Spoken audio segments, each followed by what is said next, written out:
with regard to certain sections of the Representation of People's Act as well as the bill would be withdrawn.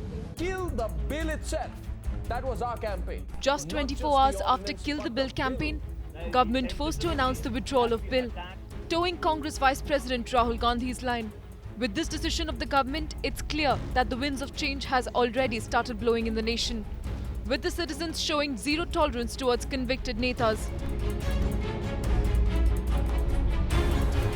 Union Cabinet and the Prime Minister have taken a very mature, very balanced decision in withdrawing the ordinance as also the law that was pending before Parliament regarding tainted leaders. They have not only heard the voice of the Congress party and Congress Vice President Shri Rahul Gandhi, they have been sensitive to public opinion. They have been sensitive to the public opinion raised through media. But even as the cabinet towed Congress Vice President's stand, the allies openly expressed their dissent, questioning the sudden shift in stance over the ordinance.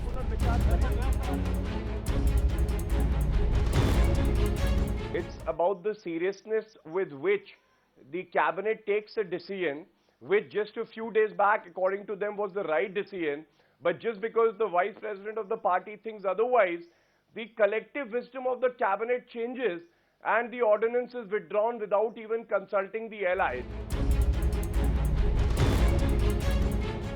We said that the coordination committee must meet, number one. Number two, whatever a particular leader of a big party wants to say about his party, he has every right to do so. But as far as the coalition government is concerned, all other constituents are allies, they are not followers. While the government stares at a possible allied trouble, the opposition has stepped up the attack, claiming credit for the withdrawal of the bill. Congress party has not been able to convince its opponents or its alliance partners about the way in which they have taken the decision. A personal decision of the Vice President has been very quickly changed into Congress party's official position, and that therefore after the Prime Minister's coming, even the Prime Minister had to yield to the change.